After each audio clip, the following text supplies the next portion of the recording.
The people who think I'm an extremist are, in my opinion, extremists themselves, okay? Like, anyone who sees so much fucking injustice happening in the world and says, like, nah, this is good and a necessity, in my opinion, those people are the real extremists, okay? You know, I mean, books are amazing for putting things into perspective, but there's something about a documentary, especially a boots-on-the-ground documentary by a journalist like Sebastian Junger, and in Afghanistan, while Afghanistan is falling to the Taliban. So it feels so, it's so intense when you're watching it, and you see, you know, guys in the beginning of the film that wind up dying, and it's, first of all, I forgot, like, I think you have a sense of what they mean when they talk about these mountainous areas, this mountainous terrain that's impossible really to control because it's very difficult to traverse, very difficult to get around. I don't think you really understand it until you watch that film, until you really see the mountains and you're like, oh God, like how is anybody ever going to control this area? Like, no wonder why the Soviets failed. No wonder why we failed. No wonder why, you know, the people that live there, they're living in an incredibly difficult environment in terms of like just getting around. Mm-hmm. Yeah, I remember some. What the fuck?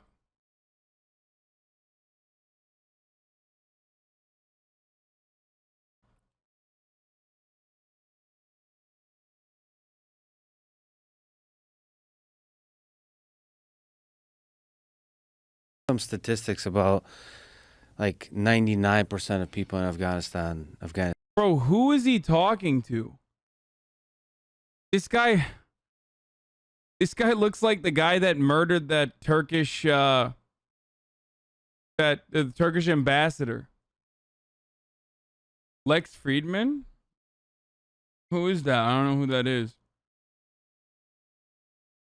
You know what I'm talking about? The fucking agent dude who like put the gun up in the air, like that famous photo. He's just an AI programmer at MIT. Have him on. He's great. He's a Russian scientist.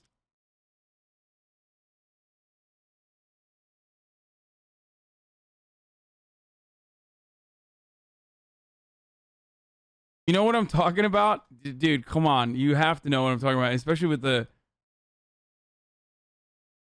This is a guy, I think this is the same guy that Mr. Cash App wanted me to talk to a lot. He's an Elon fanboy, right?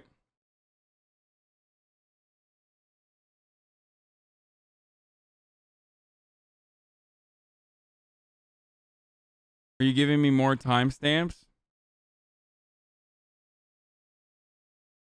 Oh, I missed the previous times. I deleted the previous timestamps, so you got to give it to me. The Russian ambassador, the fucking guy that killed the Russian ambassador.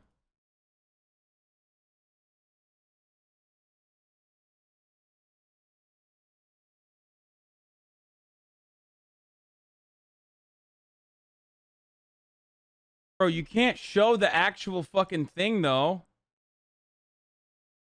Here, I'll just show it to you like this. You know what I'm talking about?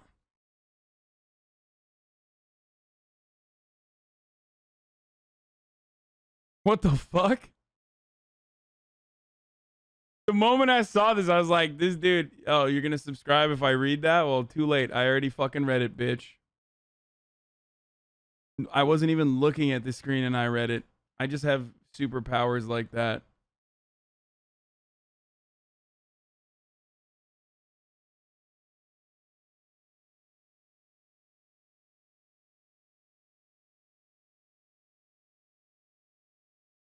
Afghanistan. Now I sound like Brian Callen. Afghanistan. Iran, Iran. Yeah, I never know how to say it. Yeah. I remember like 99% of them didn't know 9/11 happened.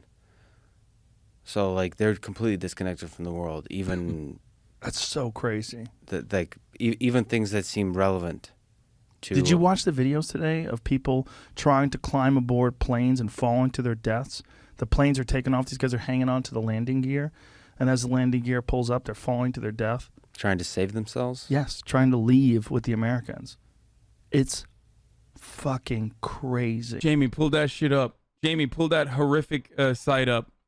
Just the chaos at the airport is you haven't seen any of this stuff? No, I haven't seen. I actually have not been paying attention to what's happening. Jamie, show him some of the videos. Oh my God. I was just kidding. He's not going to like literally throw that up. Oh, Jesus Christ, Joe. Come on, dude. It's heartbreaking. Oh, Jamie, pull that fucking gore porn up, dude. Yeah, these are people just literally climbing all over these ladders, doing whatever they can, trying to force themselves onto these planes. But the really fucked one is look, these guys hanging on the landing gear. Watch this, like falling to his death. It's fucked. So Jamie, loop that traumatic fucking image up, Jamie. You really are a Joe Rogan head, even when you didn't know it. I know I'm a Joe Rogan head. I mean, fucking crazy. All these guys trying to stop the plane so that they can get on board. It's such a strange thing to like want to show to other people, I guess. Hey, Lex, have you ever watched like Live Leak while you're on DMT? I mean, this is just a tremendous failure. It's so heartbreaking. Yeah, but what do you do? What could be done differently, right? That's the real question. Like, could they have designed a better withdrawal plan that scaled over time, where they gave particularly the people that helped the American military over there, that they're very vulnerable right now, and they're in a lot of trouble. Could they have protected them better? Could they have done something? Could they have designed a plan? That's what most people who are criticizing this believe. The people that actually understand what's going on over there, they think this idea of pulling out immediately. Yeah, but half the world is living under authoritarian regimes. So the question is, how do you help those people? How do you help? You had a nice, sophisticated, deep historical conversation with Andrew Schultz about North Korea. But are you being sarcastic? Yeah, there's a little bit of sarcasm there. I love him. He's hilarious. I'm just joking. He is hilarious, but he was going hard in the paint. Yeah, a little bit. But how do you help? He's having fun. Well, the one sort of sophisticated criticism there was, well, what the hell do you do about it? Right. What do you do about North Korea? Well, what? And there's a lot of places like that. And North Korea is probably the worst or one of the worst. But there's a lot of places where the leader of the government is abusing its people. What do you do about it? You want to know why I love Joe Rogan, by the way, before we fucking watch this? I want to show you this video. Okay? Here. That most men live lives of quiet desperation. It's one of my favorite quotes ever because it's true. And I've been that guy. You're just in this world where you just can't wait to just run away. How do you think they get stuck there? Bills, like financial bills. Mm-hmm. Right? Yeah, bills and commitment. You have an apartment you have to pay for. You have a wife that you have to feed. You have a child you have to raise. You have to. You have your mortgage. You have your this. You have your that, and that's where it all comes from. That most men live lives of like in brief moments of like. Idiotic, hyper broy mumbo jumbo. He has like just moments of fucking clarity. You know what I mean? Women don't pay bills. Wait, what? Like, that's what you got out of it, dude? God damn. Okay. Like, he's a fucking himbo, but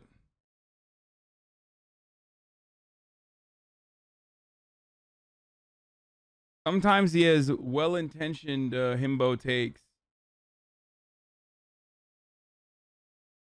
Hold on. Are they in my chat logs?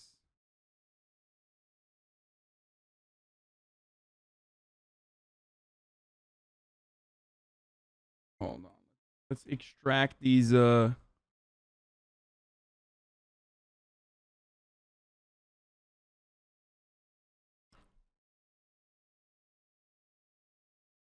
Joe would probably be based as fuck if he had different friends. I agree.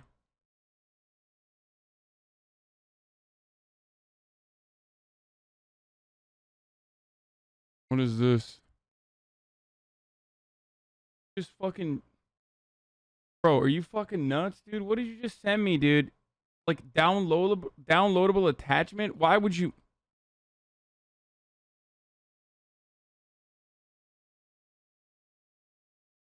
Here, take a fucking week off, dog. 9-month subscriber, knowing better. Like, I hate when motherfuckers abuse link privileges, dude. Especially when they know. Like, you should know better at this point. That I don't want to fucking get, like... I don't want to fucking download your dumbass attachment, dude. Okay? I promise you, I don't want it. Don't ever fucking send me an attachment. I don't care that it's a video, dude. I literally do not care. The whole cryptocurrency, Bitcoin people say maybe you can change the... Yeah, most men can't even do 25 push-ups. HasanAbi, you get in a belly.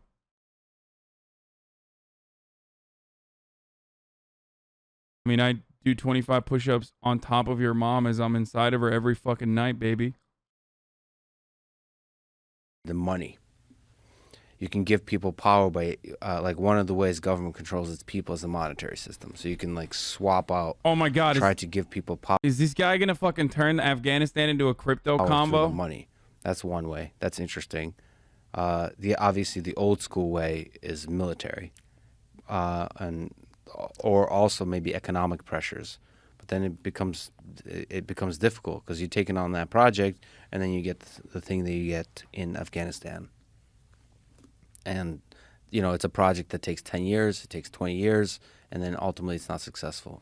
So what do you do? The Afghanistan situation is so crazy because, you know, Biden was on television just a little while ago talking about how there's 300,000 armed Afghanistan soldiers that were trained by the United States, and there's only 75,000 Taliban. There's no way that they're going to fall. But they never fought. They just gave up, like, instantly. Yeah. You know, it's like, the whole situation is very confusing to someone who doesn't understand it. If you're a guy who fought over there too, it's got to be insanely frustrating. People spilled blood over there, people lost limbs over there, and then they're seeing how quickly we just pulled out in an abandoned ship. Like, what was that for? Well, we got into that war under false pretenses. We stayed without much transparency about why we're staying, how many 20 fucking years. Yeah.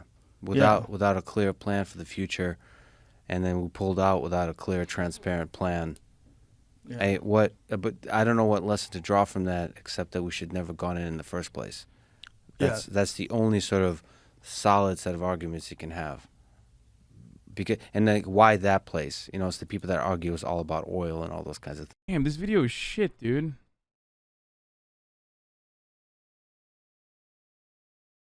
Things and minerals and all sorts of natural resources, right? And natural gas. Like, Afghanistan is a rich suppository of lithium, I believe, too, right? Yeah, natural. But then what about Iraq? Like, what does that have to do with anything? And so you start questioning the whole operation, the whole process of making decisions about foreign policy and the military conflicts. You know, what lesson do you draw from that when there's places like North Korea, when there's many people in Africa suffering, there's many regimes that are abusing its people there. Then there's people that criticize Russia for yeah, they have the same taste as you. I mean, kind of, but like less educated on the matter. And when there's no hot takes, it just like gets for certain things in terms of from an authoritarian regime perspective. And then the big one is China. And then what do you do about that?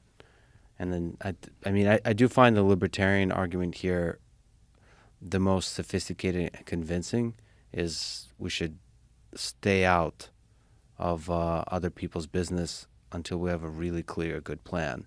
And, you know, the majority of Americans, given a transparent communication of what is going on and what we're going to do, majority of Americans are behind this plan. Otherwise, stay out of it.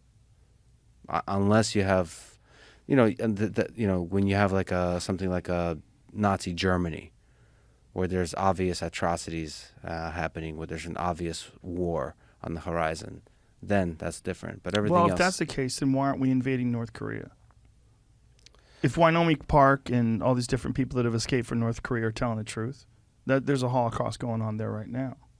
I mean, they're literally starving their people. They're putting their people in concentration camps. They're having children born in concentration camps for the crimes of their grandparents. And their children will also be born in these camps, in these prison camps. What? They're starving their people. They execute them for, almost no reason. They do whatever they want to them. They have full and total, complete control over them. Wait, is this because... Answer. Oh, he had that like North Korean like defector who once said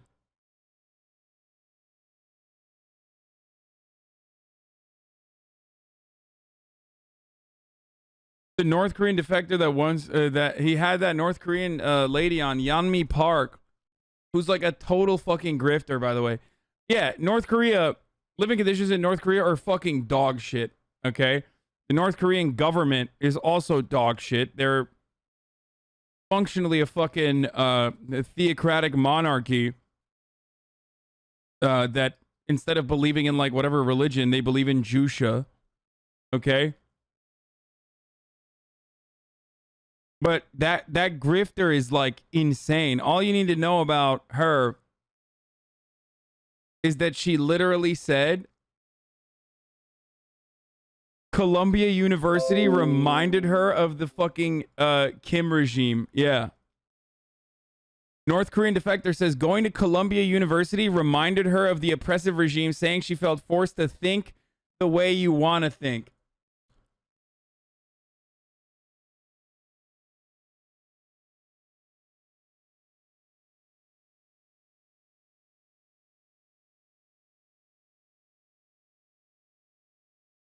Complete psychopath.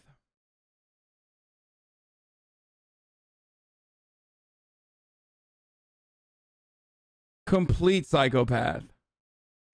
And the reason is because there's no way to do anything about North Korea without also doing something about China. Yeah. And that's why we turn a blind eye to North Korea, because so are you going to kill all her arguments over her idiotic statement on that? What the fuck? I mean, if you're literally doing a fucking right-wing reactionary tour where your main focus is not to expose like the horrific conditions in North Korea, but to liken, I don't know, SJW culture and whatever the fuck kind of seasoning Republicans care about now to make a culture war effort on, tie it back to all that, then yeah, you are literally a fucking grifter.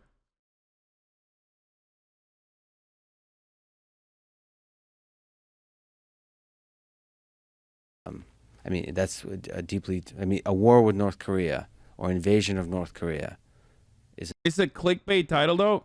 Dumbass, I watched her say this on Fox News when she first said it. I literally watched the full video because I could not believe it. I was like, who the fuck is this? Okay, but exposing conditions in North Korea was the main focus of her tour? Yeah, totally, dude.